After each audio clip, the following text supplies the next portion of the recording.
Isang mapagpalang araw po sa ating lahat. Muli ako si Emmanuel o Alejandre. Itong aking daily devotion ngayong May 25. And for today, we are going to talk about stand firm or not at all. And this is about King Ahaz.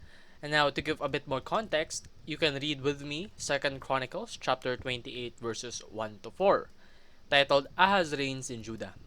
Now Ahaz was 20 years old when he began to reign, and he reigned 16 years in Jerusalem. And he did not do what was right in the eyes of the Lord, as his father David had done, but he walked in the ways of the kings of Israel. So, imbis na tumulad siya sa kanyang mga mabubuting hari na tatay, grandfather, even anak, he did not do that. He actually went with the ways of the kings of Israel na karamihan sa kanila ay nag forgo ng idolatry. Now, he even made metal images for the Baals, and he made offerings in the valley of the son of Hinnom and burned his sons as an offering. So, napaka-wicked, no? Para sa offering ng mga Diyos-Diyosan, sinunog niya yung kanyang mga anak. Hindi lang niya pinatay, gruesome as it is, it's even more gruesome because they were burned alive. They burned his son just for those fake idols. Napaka sama, no? And according to the abominations of the nations whom the Lord drove out before the people of Israel. And he sacrificed and made offerings on high places and on the hills and under every green tree. So grabe, no? Napakarami daw niyang sacrifices na ginawa na meron na ditong figure of speech na exaggeration, under every green tree. Nagawa na siya ng sacrifice and offerings. Now, here's the thing. Kahit na napakaraming ginawang wickedness ni Ahaz, binigyan pa rin siya ng pagkakataon ng ating Panginoon. Because Ahaz received some of the most important prophecies, and he received these via Prophet Isaiah. So si Prophet Isaiah ginamit ng ating Panginoon upang magbigay ng mga mensahe kay Ahaz, no? Specifically, the two prophecies that are in line with Jesus Christ. These two are one of the most important prophecies in the Bible. Yung una, Isaiah chapter 7 verse 14. Therefore, the Lord himself will give you a sign. The virgin will be with child and will give birth to a son and will call him Emmanuel. Tapos yung pangalawa, Isaiah chapter 9 verses 6 to 7. For to us a child is born, to us a son is given, and the government will be on his shoulders, and he will be called Wonderful Counselor, Mighty God, Everlasting Father, Prince of Peace. Of the increase of his government and peace there will be no end. He will reign on David's throne and over his kingdom.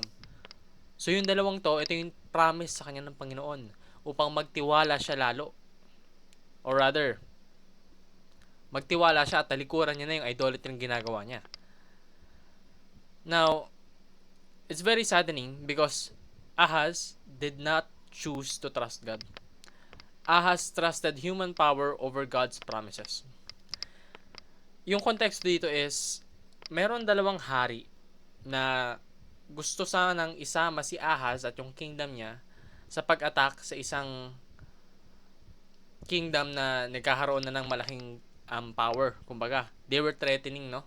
Kaya sabi ng dalawang hari, tulungan mo kami. Sirain natin to. Let's conquer this land. Because this land is being a threat to us. Pero si Ahaz sabi niya, ayoko. Kayo na lang lumaban dyan. So those two kings did not want that answer from Ahaz. So they took the help that they needed forcefully. Ang ginawa nila, yung dalawang hari na yon, aatakihin muna nila si Ahaz, then yung forces ni Ahaz gagamitin nila sa pag-atake doon sa threatening na kingdom. Ngayon, kinakausap na siya ng Panginoon through Isaiah na magtiwala lang siya sa Panginoon at yung kanyang mga kalaban ay kumbaga masosolve na, no? Yung kanyang mga problema ay mapapabalewala dahil yung Panginoon ay all-powerful. Pero he chose to trust other people. he hired another king to protect him. Because Ahaz feared human fury rather than God's judgment. So, imbis na matakot siya sa Panginoon, na unang-una, binibigyan na siya ng prophecies para pagkatiwalaan. Pangalawa, kaya ang gawin ang lahat ng bagay. Pangatlo, alam ang lahat ng kanyang ginawa. At pang-apat, just. So, yung combo na yon, for sure, paparusahan siya sa lahat ng kanyang mga karumal-dumal na gawa.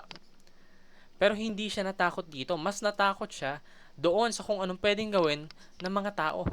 Mga tao na limited lang yung kaalaman, maraming kahinaan, purely tempted by the pleasures of the flesh. Yun yung kinakatakutan niya. And that was his very wrong. That was his mistake. Kasi yung hinar niya para tulungan siya doon sa dalawang hari na gusto siyang lusubin, yun pa yung tumalikod sa kanya at yun pa yung nag-cause ng kanyang downfall. So, let us not be like Ahaz. Unang-una, wag po nating isakripisyo yung ating mga anak for offerings. And wag po nating ibibigay yung ating buhay in serving idols. Mga Diyos-Diyosan. Mga Diyos-Diyosan lang yun. They aren't true. The one true God is our Lord. Wala nang iba. At kung meron man tayong gagawa ng offering, not our sons, not any living person, but ourselves, that's only to the Lord. So stand firm in your faith or not at all. Kung ikaw, meron kang choice na ibigay yung iyong buong tiwala at iyong buhay para sa Panginoon, yun yung piliin mo. Pero kung hindi mo ibibigay yung kabuuan mo at magtitira ka, you should not even try to give half your faith. It's either you give your full faith or you give no faith at all.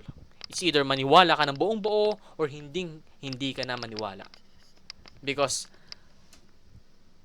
on our previous devotions, no, we have talked about how dangerous it is for partial obedience. That's also for partial faith. Kung kalahati lang ng utak mo yung nagtitiwala sa Panginoon, that's dangerous.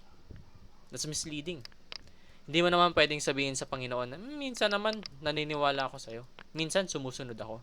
Paano yung times na hindi ka sumunod? Remember, God is just. So yung lahat ng hindi mo pagsunod sa Kanya, alam niya yun. At lahat ng yon may consequence, may punishment. So, please God by trusting His promises. Huwag natin gayahin si Ahaz. Ito si Ahaz, napaka swerte niya. He had prophet Isaiah to tell him good news. To tell him one of the most important prophecies in the Bible. Pero, sabi niya, hindi ako magtitiwala. Tayo, we are also lucky because we get to read his experiences through the Bible.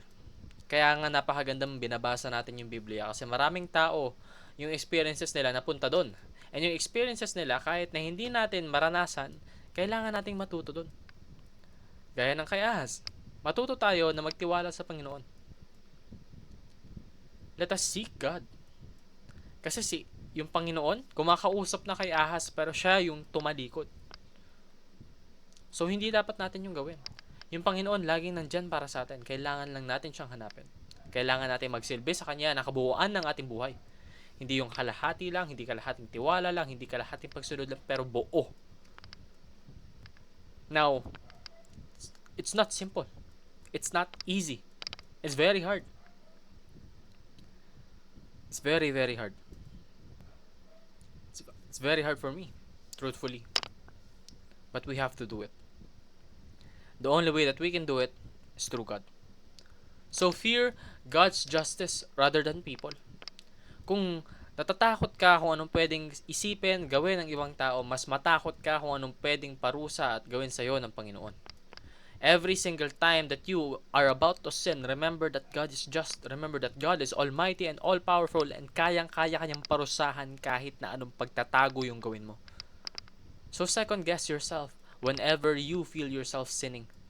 Remember, God is near, God is watching, and God is just. Even if He loves you, even if He loves us, you will be reprimanded with your actions. Yun lamang po ang aking daily devotion. Maraming salamat sa pakikinig. Pagpalain po tayong lahat, and let us all give glory to God.